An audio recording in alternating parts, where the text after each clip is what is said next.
Je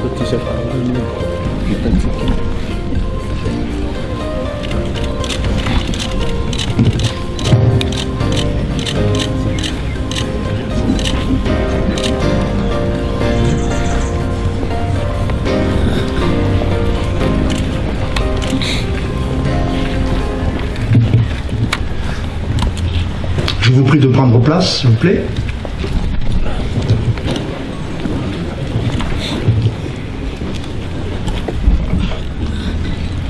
Excellences, Mesdames et Messieurs, bonjour et bienvenue au Palais de Mazoarive. En ce jour si particulier, car les yeux du monde sont braqués sur nous aujourd'hui, et Mazoarive avec vous va vivre un moment que l'histoire retiendra, car plus que jamais, porteur d'espoir et de sérénité.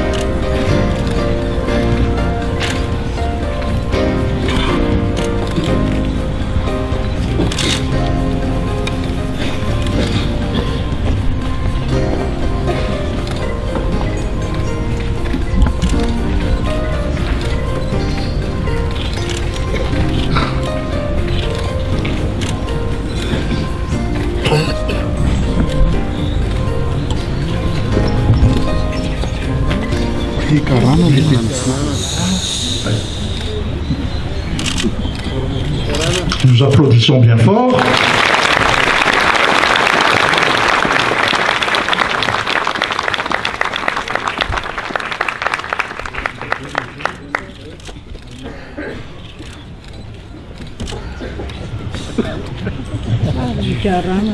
Nous invitons à présent Monsieur le Premier ministre entrant.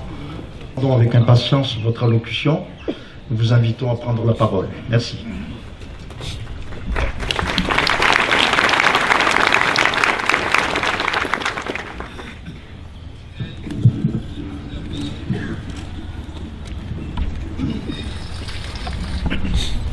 Monsieur le Premier ministre,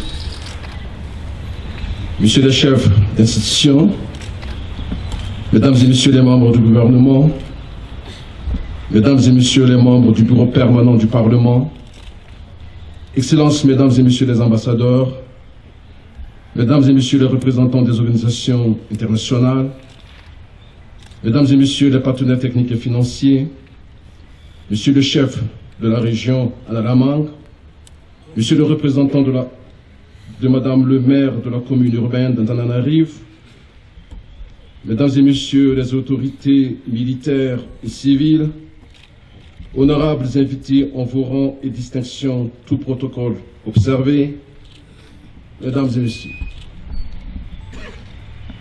je voudrais commencer par vous dire combien je constate et combien je mesure l'ampleur de la raison de l'événement de ce matin, qui traduit notre volonté à nous tous de contribuer au bien-être de la population malagasy et à la recherche des voies et moyens pour développer ensemble Madagascar. La crise à laquelle le pays fait face depuis bientôt 2 mois nous amène à prendre des responsabilités ô combien difficiles, mais importantes et obligatoires pour remettre le pays sur les rails dans le cadre du changement demandé. Le changement du gouvernement est en marche, avec la nomination du Premier ministre de consensus, selon la décision numéro 18 de l'HCC en date du 25 mai 2018.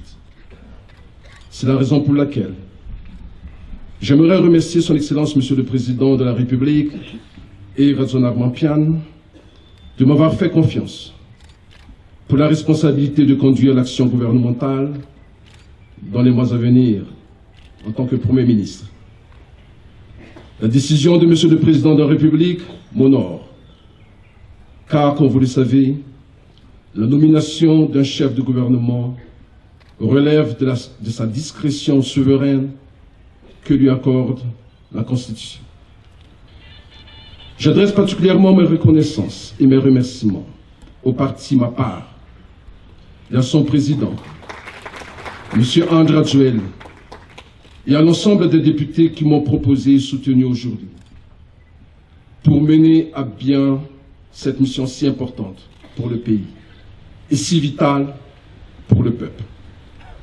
Bien entendu, permettez-moi également de remercier le président du parti TEAM, M. Marc Ravalomanana, pour sa disponibilité et sa volonté de participer au processus de résolution de la crise actuelle.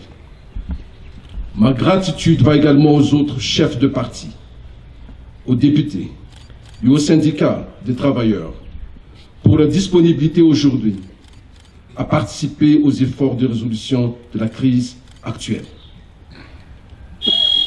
Je me tourne maintenant vers vous, Monsieur le Premier ministre, cher Monsieur Mafal Olivier, pour vous exprimer ainsi qu'au gouvernement que vous avez dirigé et à vos collaborateurs mes sincères appréciations pour les efforts que vous avez fournis dans l'exercice de vos responsabilités. Cette passation d'aujourd'hui se déroule dans un climat d'apaisement, de sérénité et de consensus, ainsi que dans les traditions républicaines. Il s'agit d'un exemple à suivre et je vous souhaite plein succès dans le cadre de vos prochaines activités. Mesdames et messieurs, aujourd'hui n'est pas du tout le jour où je dois vous exposer le programme d'action du gouvernement. Ce serait contraire à la Constitution. Mais si nous sommes ensemble ici ce matin, c'est parce que nous voulons ouvrir une autre page dans la continuité de l'action gouvernementale. Dans ce cadre, permettez-moi donc de vous partager brièvement les grandes lignes de nos priorités pour les mois à venir. La première priorité est la préparation d'élections inclusives, transparentes et crédibles, et dont les résultats seront acceptés par tous. Il est désormais urgent de transformer notre volonté en action et de publier les textes réglementaires relatifs aux élections, en particulier d'arrêter la date précise pour la tenue de celle-ci. La population attend de nous pour cela. Soyez assurés que les premières décisions de mon gouvernement tiendront compte des enjeux du processus pour que les résultats des élections soient acceptés par tous et pour qu'il n'y ait pas de crise post-électorale.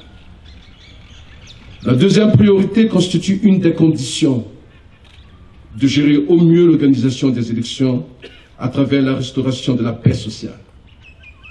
Sans paix sociale, les élections seront difficiles à réaliser. La troisième priorité constitue également une autre condition de garantir des élections favorables à une participation sereine de la population. Il s'agit de la sécurité.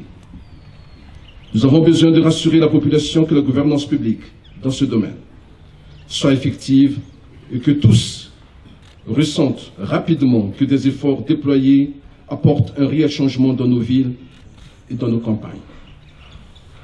La quatrième priorité est celle attenante à la troisième, au regard de la gouvernance publique. Le changement prôné en matière de gouvernance devra se matérialiser par un signal fort en matière de lutte contre la corruption. La population attend de nous cette prise de conscience et cette prise de responsabilité. Mesdames et messieurs, sous l'impulsion du président de la République, le gouvernement sera contraint d'avoir des résultats concrets, rapides et bénéfiques pour la population. Pour cela, je veillerai personnellement à ce que la coordination gouvernementale soit réelle et efficace pour les politiques et stratégies publiques. Nous devrons améliorer notre méthode de travail pour une plus grande cohérence et une plus grande discipline collective de l'action publique. Le gouvernement favorisera davantage le dialogue social pour que les travailleurs de l'administration publique, du secteur privé et de l'économie informelle puissent devenir des agents de changement et une force de proposition au bénéfice des intérêts collectifs du développement. Mesdames et messieurs, le gouvernement restera dans la continuité du cadre stratégique de développement qui est le plan national de développement. Nous avons besoin très vite de stabiliser le climat d'investissement et l'environnement des affaires et de l'entrepreneuriat pour relever les défis de productivité sectorielle et de l'emploi, surtout pour les jeunes. La stratégie de développement du Sud figure parmi les actions réclamant des réponses rapides de notre part. Enfin, l'arrivée prochaine de la période de la résurgence de la peste devra nous amener dès maintenant à mettre en œuvre des mesures préconisées. C'est la raison pour laquelle je lance un appel aux partenaires techniques et financiers et aux amis de Madagascar pour que les engagements respectifs soient réellement suivis des faits.